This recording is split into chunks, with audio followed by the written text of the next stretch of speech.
Salut à tous, du coup on se retrouve pour un petit JKR versus Padmé contre PLM31.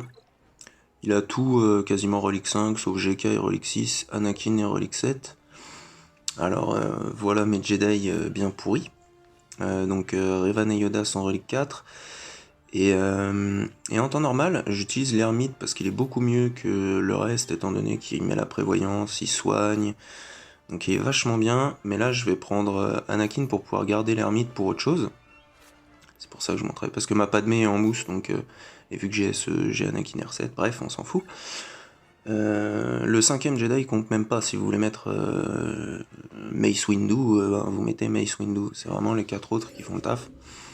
Donc le principe c'est d'être plus speed pour pouvoir mettre la marque à Anakin tout de suite. Ensuite il y a 2-3 règles à respecter. Là on peut jump parce qu'il n'y a pas la rétribution en face. Souvent quand il y a Shakti il y a la rétribution et GK quand il fait son espèce de flip il donne la rétribution. Là faut pas jump avec Yoda pour spread les buffs, sinon vous allez donner la contre-attaque à votre équipe et ils vont contrer et les autres vont regagner de la protect, donc c'est pas bon. Les assists on les fait que quand l'un de vos persos a perdu de la vie ou de la protection. Vous pouvez jouer safe, c'est un peu plus long, et appeler ce personnage pour le faire regen, aussi bien protect que que vie. Donc là il a le truc bleu là.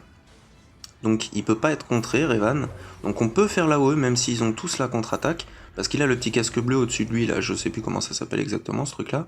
Là, tout ce qu'on fait, c'est qu'on attend d'avoir notre prochain tour avec Revan pour mettre le focus sur Padmé.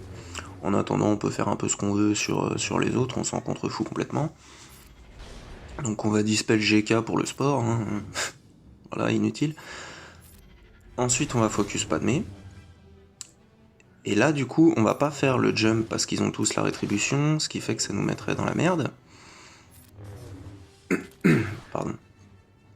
Là non plus, on va toujours pas faire le jump, une petite basique.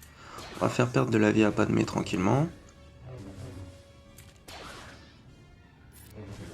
On lui met un ability block, ça c'est pas trop mal. Ensuite, là, Yoda il a perdu de la vie, donc on l'appelle avec Jolie. On spread la prévoyance. Bon, pas Anakin, on peut pas, mais. On fait le gros hit sur Padmé, elle passe sous 50%, c'est plutôt pas mal. On va choisir la basique avec Revan pour la descendre encore un peu. On l'a fini. Et là, du coup, il n'y a plus que Chippy à gifler. Donc on est plutôt pas mal. Là, on peut jump. Comme C3 est invisible, en plus, ils vont pas contrer Yoda parce qu'il va passer en fufu aussi. On met la marque sur Chippy, on met en auto, et voilà, c'est fini pour ce counter. Du coup, comme je disais, pour moi, la meilleure team, c'est quand même avec l'ermite parce qu'il laisse plus de marge pour soigner s'il full focus Jolly en face. C'est beaucoup plus intéressant.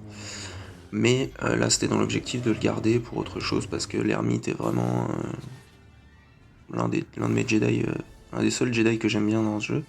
Et bref, du coup, on va voir les mods de mes Jedi tout pourris.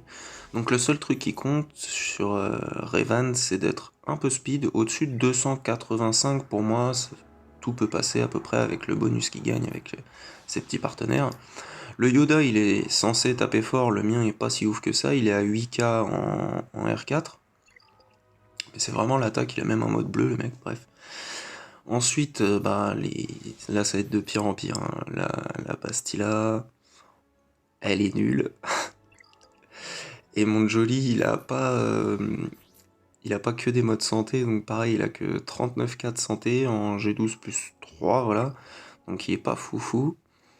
Mon ermite, malgré que je l'aime bien, qui est G10, il a une speed nullissime. Mais c'est vraiment un bon perso. C'est un des seuls Jedi où j'accepte de dire qu'il est bon. Et du coup, bah là, Anakin, il a même pas de mode 6. Il a 244. Il a une attaque, lui je crois que c'est le physique, ouais voilà, c'est 7k d'attaque physique, donc, euh, donc il est pas si ouf, et voilà comment faire une Padmé tranquillement.